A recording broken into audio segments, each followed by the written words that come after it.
Welcome to Under the Fig Tree podcast. In today's episode, hosts Reverend Micah Glenn and Reverend Dr. Ben Haupt talk theology and life as they meditate under the fig tree. What's up? Welcome back to another episode of Under the Fig Tree podcast. I am your host, Reverend Micah Glenn, Director of Recruitment here at Concordia Seminary in St. Louis, as always, as of late, joined by my co-host, Kati Gaschler, the Recruitment Coordinator here at Concordia Seminary. How are you today? Good. I was waiting for you to add my middle name. Oh, we already did that. I know. Nailed it. First try. Yeah. Don't need to do it again. No. Everybody knows. And if you don't know, if this is your first time listening, go back to the previous episode where I correctly guessed Katie's middle name on the first try. The very first try. Yeah, I'm like that, guys. a shocking moment in my life. Today is actually a very special episode. We like to have guests, but we have a particularly special guest. Unfortunately, timing didn't work out to have Dr. Boyer here in studio, but we have him live on Zoom. We have Dr. Maurice Boyer, Associate Professor of Music at Concordia Chicago, one of the better, if not the best, Concordia in the CUS system. We'll leave that up to debate, I guess, but we all know, Bill Cougars, where he conducts the chamber orchestra and women's choir Laudate and teaches oral skills. Dr. Boyer, welcome to the podcast. Thank you so much for having me. It's great to be here with you. Yeah, absolutely. And it's a true pleasure. Of course, as I've already said, you teach and conduct at Concordia Chicago. And so how are things up in the Windy City? Up here in the Windy City, things are going really well. Yeah, we're about halfway through the semester. Some of the students have just come back from their tours with the Capella and the Wind Symphony. Seems like they had a great time. They're a little exhausted, but we're having a good time. We're preparing for Holy Week, for which the chapel choir has a central role. We sing sort of responses to the Passion narrative. So that's one of the things we're working on with the chapel choir, Schola Cantorum, which is a group I love to work with. And other than that, we're preparing for other concerts here on campus. So it's nice and busy, and things are going really well. Yeah, and part of the reason why we have you on as a special guest this week is that Dale, this episode is actually going to be pretty recent, right? So it'll be prior to Holy Week. Good. All right, so it actually fits. Is that that's actually, I'm sorry. This is the reason why we even had you on this week, so we can ensure. So on Sunday, March 24th, on Palm Sunday, you will be doing a concert here on the campus of Concordia Seminary in St. Louis. That's correct. Yes. So on Palm Sunday in the afternoon for a Vesper service, we're singing, playing the St. John Passion of Johann Sebastian Bach. And this is an important year for that piece. I mean, not that that piece ever needs an important occasion to be performed, but this year happens to be the 300th anniversary of its first performance in Leipzig, Germany. And so it's particularly exciting to be performing it at this juncture and to be performing it at the seminary. It's nice for us as the American Kantorei to be back at the seminary, performing and enjoying that space there and being back on the campus. And everyone has been very welcoming. Dr. Viker has been great to interact with. So it's been a really nice time. And working on this great music with the American Kantorei has been, I guess, it's just a wonderful way to prepare essentially for Holy Week and for Easter. This is a beautiful part of our Lenten journey here. Yeah. And so that performance will be here on the campus of Concordia Seminary in St. Louis in the chapel of and St. Titus at 3 p.m. March 24th. That's correct. On Sunday. Yep. Yeah, so that'll be if you've never experienced either Bach's Passion of St. John or the Kantorei or our campus, it is a great opportunity to experience all three at the same time and to see the beauty of God's creation here, but also from 300 years ago through great musical pieces that is, again, an expression of God's word for us. It's such a great way of doing it. I have a question. Yep. So the American Kantorei, Kantorei? Cantor. Yes. Kantorei. That's good. Mm-hmm. Can you kind of say what that is, where they're from, who they are? Sure.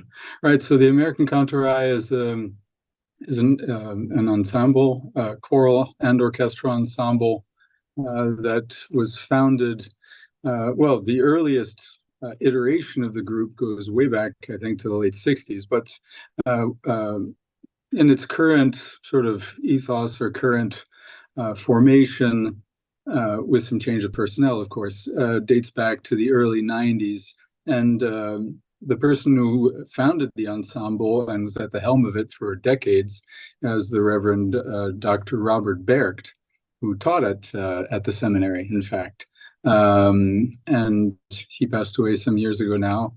And I took over in 2014 and have had a wonderful time with this great ensemble. So it's a mix of professional musicians and excellent amateur musicians in the choir. All the orchestral musicians are all professionals from the St. Louis area, freelance players. Some of them are former St. Louis Symphony members or just folks who play around town. So it's a really wonderful group to work with. We also have an excellent lineup of soloists for this upcoming performance.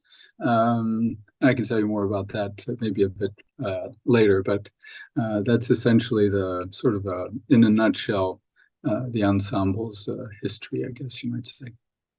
Kind of going back just a little bit, but not really far. Dr. Boyer, can you, for listeners and viewers, it's the 300th anniversary of the first performance of Bach's Passion of the Gospel of St. John. Could you provide us with a brief history lesson and importance behind this piece by Bach and why it's such a, again, like you said, not just a great piece for any period, but especially on the 300th anniversary of it? So the first thing to be said about the piece is that this is music that was written for the worship service, like all of Bach's pieces. All the many cantatas that he wrote, they were intended for performance within the liturgy, whether that's the Vesper service or the Divine service. For the Passions, and he wrote one other Passion setting that is still extant. The St. Matthew Passion was maybe better known, perhaps, than the St. John Passion, maybe. And supposedly 3 other Passions, but we essentially do not have those other pieces. In any case, the St. John Passion is his first, the first of the big Passion settings that he wrote, and intended for Good Friday Vespers. It would have been performed at the St. Nicholas Church in Leipzig. For those folks among the audience, or those who are listening, among the listeners who have been to Leipzig, you probably know which one of the churches that is. The 2 big churches are St. Thomas Church and the St. Nicholas Church. And this particular year, the Vesper service would have taken place at St. Nicholas Church. In terms of what was going on for Bach at that time. So Bach had been involved at various other churches or various other capacities as a musician, both as a church musician and as a court musician. And so he's roughly in his late 30s when he makes his way to Leipzig. And he remains from 1723 until his death in 1750 in Leipzig as a church musician. And just another little interesting thing to mention about him.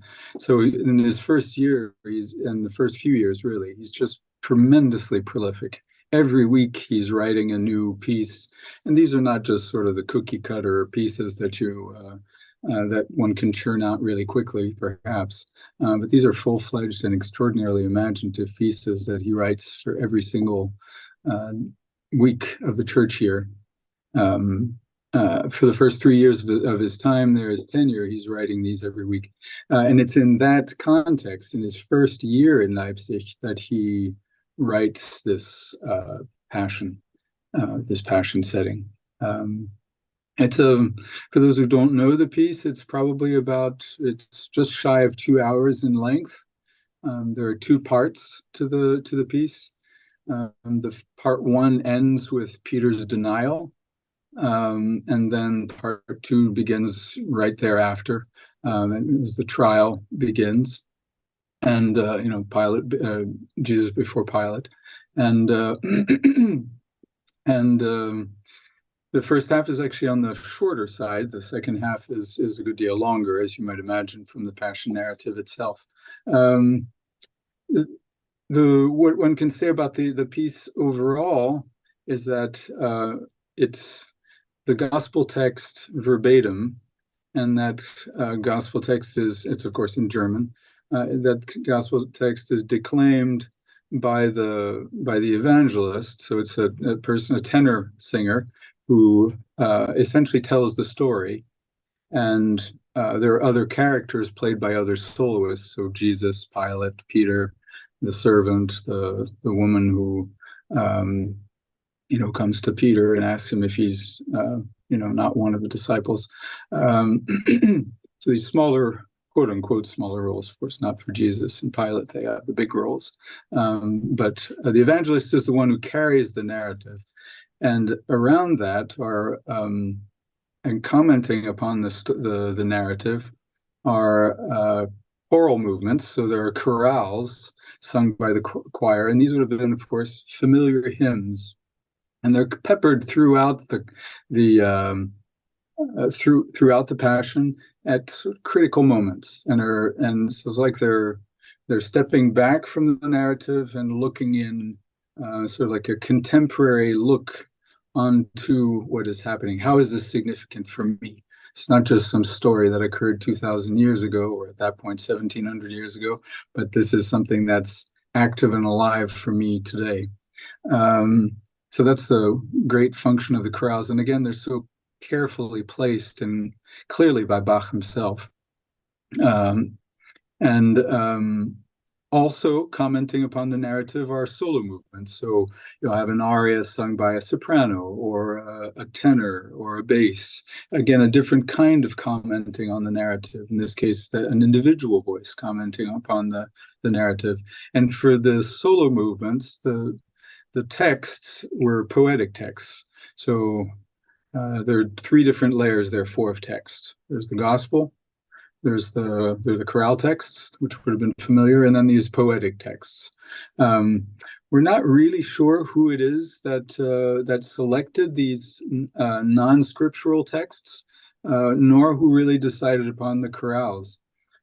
It's possible that he collaborated with one of the poets in Leipzig with whom he had interactions throughout his time there, or it could well be that he assembled it himself. We don't know. I mean, certainly he was involved in the process. Beyond that, one can say about how this works is that the choir has two functions, really. So the choir sings these chorales that comment on the narrative, and the choir essentially stands in for the church, the congregation. So both in the small sense and the broader sense, church, small c and capital C. The chorus also throughout the narrative plays the crowd. So it's both the faithful and those who are wanting Jesus' demise, essentially. And so it's actually quite a powerful experience if you're singing in the choir, and I've sung the piece a dozen times probably, to be essentially playing those two roles, the roles of those who betray and who even lacerate, and those who confess. It's an amazing experience, really, to be involved in that. Let's see, what else could I say? As you can see, if you ask me a question, I could keep talking for a good, for a good long while about this music. But I guess the one other little thing I would say for anyone who might come Yeah. And I hope many people will come. And if you can't come, by the way, if you can't come on Sunday to the performance at the seminary or the Vespers at the seminary, we are also doing a Vespers service at St. Paul's in De Pere on Manchester Road on Tuesday of Holy Week at 7:30. Just in case for some odd reason you can't make it for Palm Sunday, please come and join us there. It's going to be the same service, just different location and in the evening, of course. So one other last little thing I would say is that one of the most astonishing things is just how Bach works in terms of doing theology through music, with remark by structuring the piece in such a way that he builds in cross-shaped structures, chiastic structures. So he's working at so many different levels. He's working at the micro level of these beautiful hymns, these beautiful solo movements, but also by how he structures the musical numbers. He builds in, from a structural standpoint, these cross-shaped structures. And why is that significant? Well, maybe one doesn't hear that, but it's almost like it's a confession of faith on Bach's part, that he's essentially saying that the Christ himself is at the center of the work itself, just from a structural standpoint. Quite astonishing. And it's really, I think it is perceivable orally. It's not just an interesting intellectual thing. It's really perceivable at the oral level. And if anyone comes, I would really just say, immerse yourselves in the text, and just allow the music to wash over you. It's remarkable. Sure. And one of the many blessings of being at the seminary as a worker or as a student or even as a guest, at times we've been blessed and we have Bach's personal Bible in our rare book collection, and it gets displayed at different times. It's on display right now. And you can see his personal notes in the margins. And so yeah, you can see with your own eyes that he really considered scripture in every day of his life, and you can hear it and both in the music, but also in the words that are included in all of his pieces. Yeah, very gifted musician, but definitely a blessing to the church as well to have somebody so gifted. Yes, unquestionably. And there is one annotation in particular that's very moving in the Caliph Bible, where he says in the margins, he'll say, in translation, it's where there is devotional music, God, and he writes this, which is so beautiful, God with his grace is always present. It's not just God is always present, but God with his grace is always present.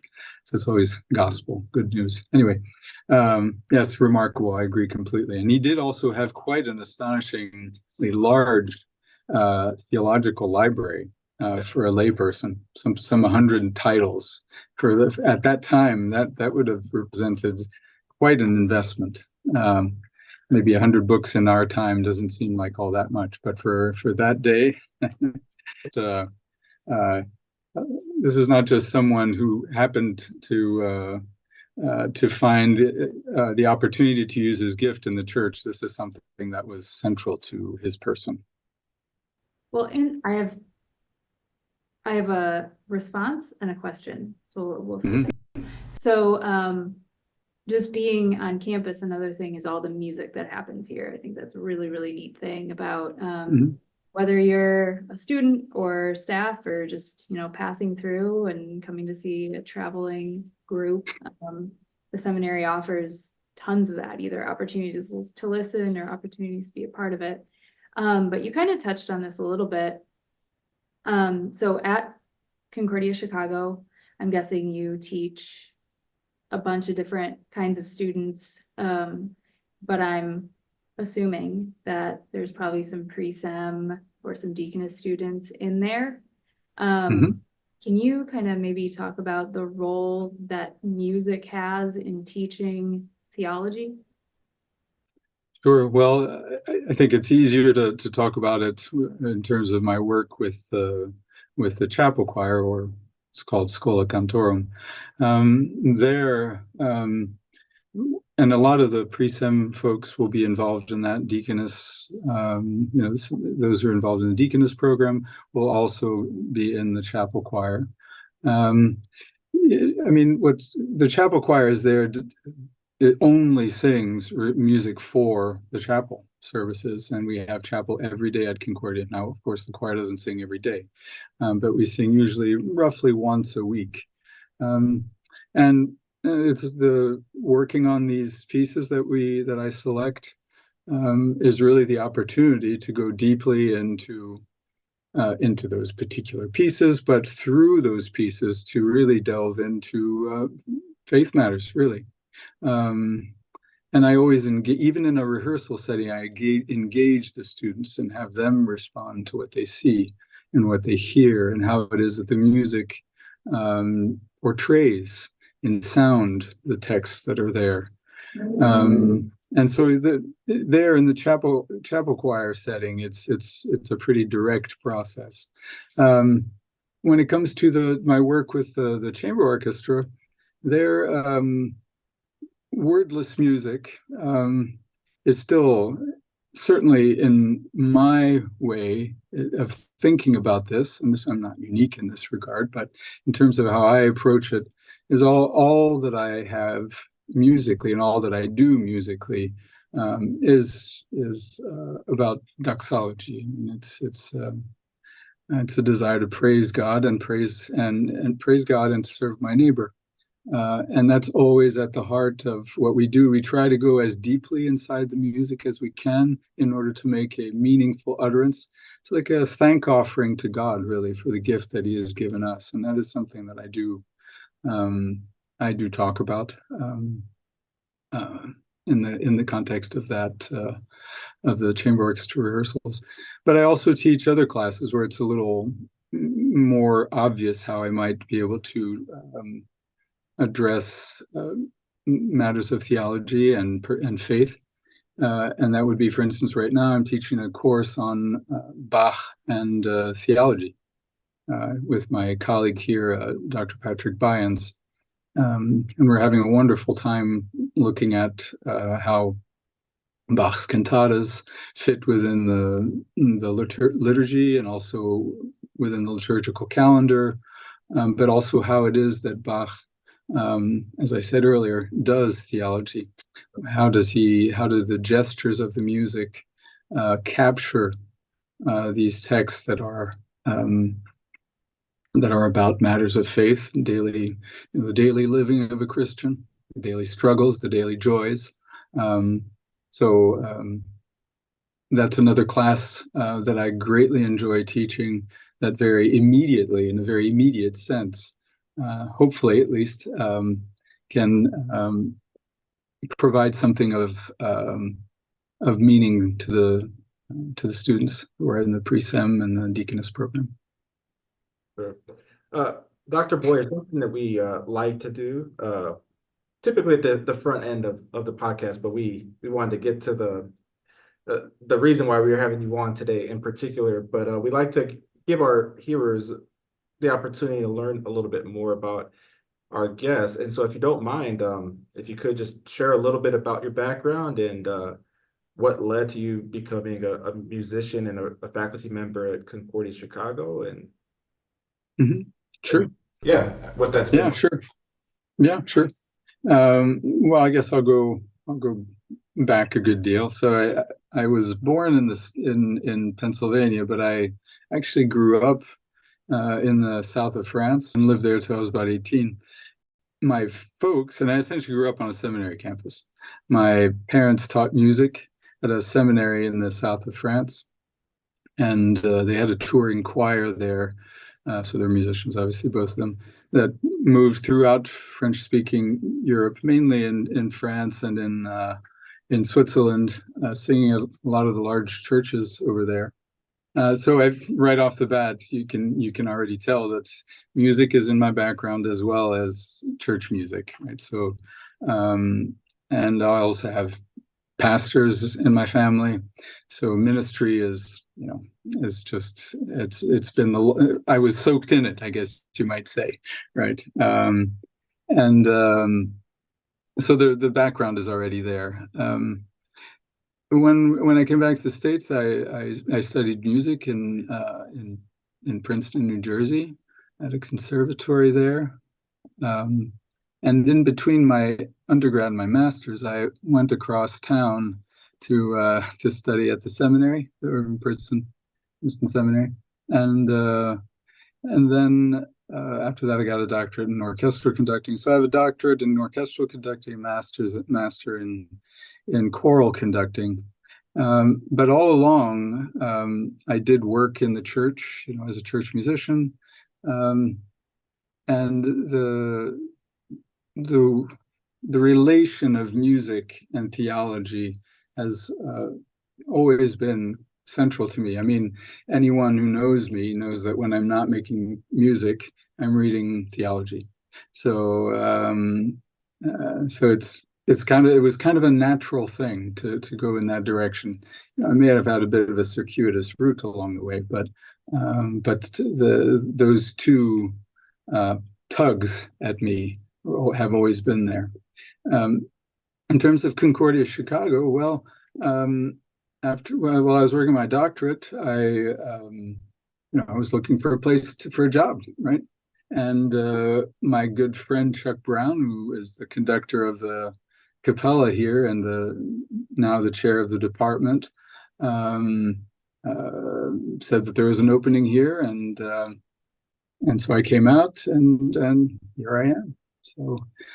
So grateful that through my good friend, someone I've known for 35 years, I've made my way out here, and have had just wonderful time with my colleagues in the music department, but also in other departments. I've developed some real beautiful friendships with colleagues in the theology department, and also in the English department.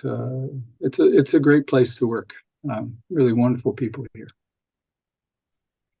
And so, not just because I'm an alum of CUC. That's not why I'm asking this question or leaning, but you've already kind of mentioned a couple of different choirs. There's Capella, there's Schola, Latte, then there's the chamber orchestra, there's the symphony. That's a lot. I'm sure I'm leaving something off. And so there are incredible opportunities for students to study music in Concordia Chicago, but if you're not going to intentionally study music, I mean, I grew up playing the trumpet, and I didn't join any symphony or orchestra when I was there because I was trumpet too. do you? Yeah. Look at that. It's the best instrument. Oh, wow. Anyway, I didn't play in anything just because I was trying to focus on graduating and getting to the seminary. I don't have a regret per se, but it would have been fun to play in something just because I enjoy it. Playing at home by yourself isn't the same as playing with other people. I have 2 trumpets up in my office right now. 2? Yeah. Enjoy. Well, I have one at home. It's not far. Okay. But here's about us, and we're going to end up having a little. We will not play trumpet on. Not on trumpet duets. There we go. No, I tell people I try to play trumpet. We'll have an ensemble together when visitors arrive. No, we'll do it. Here. Anyway, Dr. with all these different experiences, can you talk about, so for prospective students, because I highly encourage, especially students that I'm recruiting that are thinking about church work, to go to a Concordia. And just about all of our Concordias have similar levels of music programs. Again, if you're not a music student, can you give us all the different opportunities? And if you're like Katie, who are probably towards the bottom tier of talent to play at a school, what opportunities exist? And as you've observed students, what type of community and how does that play into the formation of them maturing and growing as college students? Yeah, that's a great question. The first thing I will say is that the ensembles are sort of like a cross section of the university. Really, we have people from all different departments playing in all the ensembles, which is kind of quite nice, really. So it's not just music majors. I mean, anyone who just loves to play and has a certain level of skill can find themselves in the chamber orchestra or the wind symphony. There's also a university band, which is a community ensemble. The curricular ensembles meet several times a week. The university band, which is an extracurricular group, meets in just once a week. It's a community ensemble. But yeah, I mean, we have a lot of ensembles. I mean, I'll just sort of enumerate them. So in terms of the choirs, we have the touring choir called the Capella. It's conducted by Dr. Brown, Dr. Chuck Brown. We have Scola. We've heard about that a good deal from me. And then there's Laudate, which is not always offered, but it's the women's ensemble. And then we have a men's ensemble, which is called Menorchor. And then at other times, we've had other opportunities to sing. Dr. Brown has these community sings that he organizes, and for that, very little. There is no expectation that people are going to be fabulous musicians if they want to participate. It's mainly a community kind of thing. In terms of the instrumental ensembles, I already mentioned what they are. But what I will say about the way an ensemble can really contribute to the growth and the maturing of any individual, really. I mean, young, older, whatever. It really is that when you're in an ensemble, I mean, you have to listen. I mean, if you're not, you can't just listen to the sound that you're making. You have to listen to what's going on around you, to mix or blend with what's going on around you. You have to know, oh, okay, there's a flute player who's doing something lovely over there. Let me respond to that. So there's this idea of listening to other people very attentively, but also listening to the heartbeat of the music. What is the music asking? But also listening to the overall affect of the music, creating something that has meaning and beauty. So there are many layers of listening that are involved, but there's also a discipline that's involved too. I mean, if one wants to play beautifully and play in a meaningful way, one has to work hard. So it also teaches a great work ethic in a sort of an ancillary sense. I mean, that's not why one does music, but if one does it well, that's what ends up happening. You develop, a joyful obedience, shall I say, to the task at hand, just out of just simple love for the thing itself. So community making and discipline and a love for the task, I would say, are the big things. And the desire to share. It's not a selfish thing. Music is not just for my own personal enjoyment. It's to give it. It's to give it back to people, to give it back to God, right? Thank offering, but also to our neighbor as a gift to them. So there's so many things that are wonderful about being involved in an ensemble. Those are just a few. I love all of that. And so, the discipline, the community building, and that you're doing something that is meant to be shared. Growing up, not that I needed to be pressured, but I grew up in a household where everyone was required to learn a musical instrument. Great. I don't want to say I got stuck with the trumpet because I love playing the trumpet, but my brother was a trumpet player, and as he graduated, there was a trumpet that I could use. And when you're the youngest of 5, you just get everything secondhand. It's just like you learn it to accept it. Which, Right. and like Dorothy, who was Concordia Chicago, she is an alum. She performed in capella. I feel like maybe she did at least pep band, but she grew up playing clarinet and piano. So it's also something that we're not forcing on our children, sharing with our children. the joy of music and being able to, again, it's one of those things where if you, for me doing it, you start to play it, and of course you're a beginner, but then parts get to be made, and then there's first, second, third, and all of those parts are important. But if we're going to be perfectly honest, sometimes the first part is a little more fun than maybe. Sounds like a trumpet player. Yeah. So, you can't just show up, and the rehearsal of the piece playing with the band usually isn't enough. You have to practice.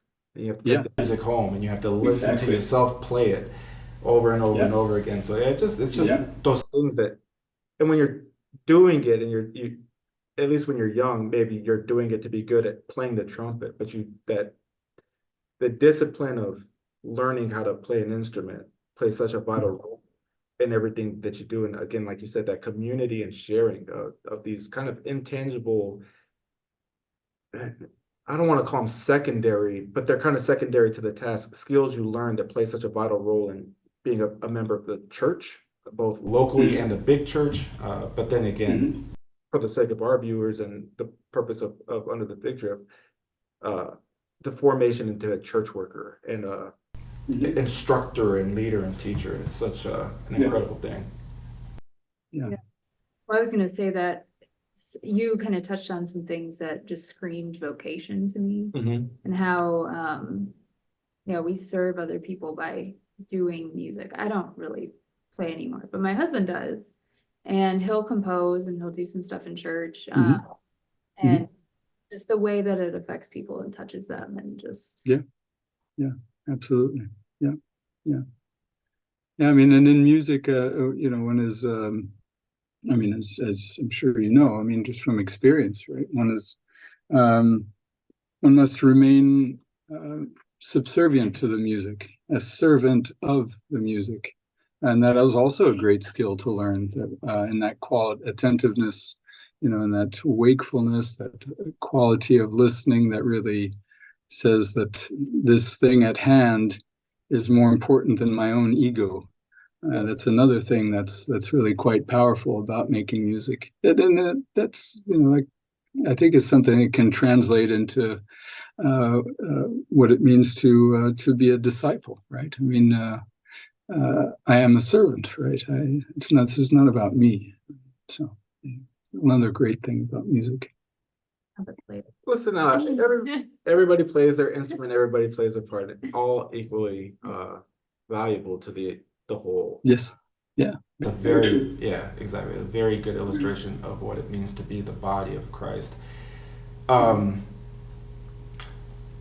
Well, Dr. Boyer, I want to be very respectful of your time because I understand you have a class to teach after this, but we would be remiss, because now after this conversation, I'm very interested to hear some of your takes. We have a little segment we do on our podcast, and we'll see how far we get, where we will ask you about a bunch of random and very subjective items. So by nature, it's the most important questions that we could ask you for this entire interview. And the segment's called Right for the Pickin' or Leave It on the Tree. And we'll just list these things, or we'll say them out loud, and if you like it, it's right for the pickin'. If you don't like it, you leave it on the tree. Sometimes it can be things that are, I don't want to say controversial, because none of them are controversial, but controversial in public opinion. And if you want to justify yourself a little bit, feel free for not liking something. But if not, everybody can accept that you do or don't like a particular thing. Most of it ends up being food, somehow. This is most certainly true. But I will start it off. Only not because it is food, but because it just so happens to be above the next thing I have checked on my list. So first off, right for the picking or leave it on the tree. Poached eggs. They're great. So it's right for the picking. Right for the picking. All right. Yeah. Are those the ones that are like cooked in water, like that is boiled? it. Yeah. But out of the shell. Yeah. Yeah. Right for the picking. Yeah, right for me. I do like a poached egg. I do like most of Eggs Benedict, but I don't like hollandaise. Oh, I can't get over it. Yeah. Well, anyway, all right, there we go. See, it's very simple. Yeah. Okay. Right for the picking or leave it on the tree. I just added a bunch and my list is all over the place. Right for the picking or leave it on the tree. Ergonomic pillows. Do you know what I'm talking about? I do. Like those pillows that are like formed to your head. They're like foam. Yeah. They're right for the picking as far as I'm concerned. Okay. Yes. All right. What about you? Very right for the picking. Okay. I mean, I have a gel foam mattress on our bed, and all of the pillows that we have. One pillow is like the one that's like shaped to the back of your neck, so if you sleep on your back, like it has the little indentation for the back of your head. I have one. I don't sleep on my back, so it doesn't get used by me. But Yeah. right for the picking. Yeah, they're right for the picking for me. Okay. All right. So non-food item, right for the picking. Leave it on the tree. DIY projects. Wow, that's an interesting one. I say leave it on the tree. Okay. Do I need to comment more on If that? you'd like to. Yeah, I just don't have time really. That's fair. That's the main thing. No, 100%. Yeah. I do understand that. It's right for the picking, but this last weekend, Paul and I changed out. We had a ceiling fan, and we changed it out for a chandelier. It took us hours to figure this thing out. Sure. And the idea is easy, but like once you take the whole thing down and realize how giant the hole in your ceiling is, and then you have to figure out how to cover it, it was. So yes, right for the picking, but. And then working above your head like this always feels nice when you're attaching things to the ceiling. Great, yeah, it feels great. Yeah, I like DIY. And when we owned our home, I learned it out of necessity, just because again, Sure. you save a couple dollars doing it yourself. And after if you do it a lot, again, it's like this discipline and practice thing, right? You acquire the skill to do it, and then hour-long projects take less time over time. But I do a little woodworking just to keep my hands busy, but it's right for me as well. Okay. Okay, my next one is food. Right for the picking, leave it on the tree. Salt on watermelon. Yeah, right for the picking. Although one needs to be very careful, I think, just a little bit on it. Yes, I do like that. So I'm gonna leave it on the tree, not because I don't think it can be nice, that contrast, but I don't actually eat a lot of watermelon. And if I do, I'm just gonna pick it up and eat it. I feel like the extra step of adding salt isn't necessary for me, personally. Yeah, it's leave it on the tree. Just give me the watermelon. Okay. It's kind of weird to put salt on it. I don't know. I've tried it. I don't get it. I think Dr. Boyer is right. Yep. Maybe I'm doing it You wrong. don't want a lot of salt if you're gonna add it on. It's It just brings out the flavor a little bit. I mean, I have to say I'm also not a huge watermelon fan. Yeah. So. See, I am. So maybe that's just. Well, this will be the last one for me. Right for the picking, leave it on the tree. And I'm going out on a limb, maybe not. Well, the Christian Bale Batman series, the movies. So like Dark Knight Rises, and Yeah, right for the picking. Those are great. Right for the picking. Okay. Oh yeah. All right. Absolutely. It is also right for me. And the whole, I think it's the better of any collection of Batman movies. Yeah, I didn't really watch the other ones, to be honest. I mean, of course, I grew up with. Yeah, I would agree with that. It's not. So I think it's a pretty powerful storytelling in there. Yeah. Val Kilmer? Well, he was Batman once. George Clooney? Was Batman once. Who was Batman before those two guys? It's Was it Michael Keaton? Michael Keaton, thank you. I didn't want to say the name because I knew I was wrong and that people. Yeah. So it's better sometimes not to say anything. I love movies, so. Okay. Yeah, that's awesome. Yeah. All right, I have one more. All right. 'Tis the season for this one. Right for the picking or leave it on the tree. March Madness. I'd say leave it on the tree. Sure. What about you? It's right for me. I'm not a college sports fanatic, but like I'll watch some football season, but I'm not gonna sit and watch college football every Saturday, all Saturday, even though I love football. But around draft season, I like to pay more attention to college football, and March Madness is when I'm going to watch the most college basketball. Yeah, it's good. It's a good time. I like the drama of it. When somebody gets upset, it's awesome. Yeah. It's Leave It on the Tree, but I do usually fill in a bracket every year and just completely guess. And usually I'm pretty close. Are you? Yeah. Oh, and people get really mad because I have no idea what I'm doing. Sometimes I think it's probably beneficial. You probably overthink it if you think about it too much. Well, Dr. Boyer, it's been an absolute pleasure to have you on the podcast. Just to remind our listeners, especially for those of you locally, on Sunday, March 24th, which is also Palm Sunday, Dr. Boyer and the American Kantorei will be performing The Passion of St. John here at Concordia Seminary in St. Louis at 3 p.m. in the Chapel of St. Timothy and St. Titus. And if you can't make it on the 24th for Palm Sunday, you can see them with the same performance at St. Paul's Lutheran Church in De Pere off of Manchester Road in St. Louis. And if you're not exactly sure where that is, I think St. Paul Lutheran Church De Pere on Manchester Road is enough information for you to Google and map it out however you use GPS to get there. It's not difficult to find that congregation. Well, Dr. Boyer, one thing we'd like to ask, and I find it always a great piece of advice, because we always ask our guests, who are typically either our students or faculty members, of if they would give one piece of advice. But I love the idea of laity giving advice. If you had advice for anybody considering being a church worker, and that could be pastor or deaconess for us at the seminary, but also including teachers, deaconesses, directors of parish music. If you had any piece of advice for somebody considering that as a career, what would that one piece of advice be? Well, it might be more for someone who's already leaning in that direction, but something I heard that Paul Mons said, love the people with whom you work. So I think that's I think a pretty beautiful thing. So yeah. Well, and I love that advice. It's actually, I fall in that character. Love the people you work with and love the people you serve. Well, Dr. Boyer, it's been an absolute pleasure. Thank you for joining us and making time for us for this special edition of Under the Fig Tree podcast.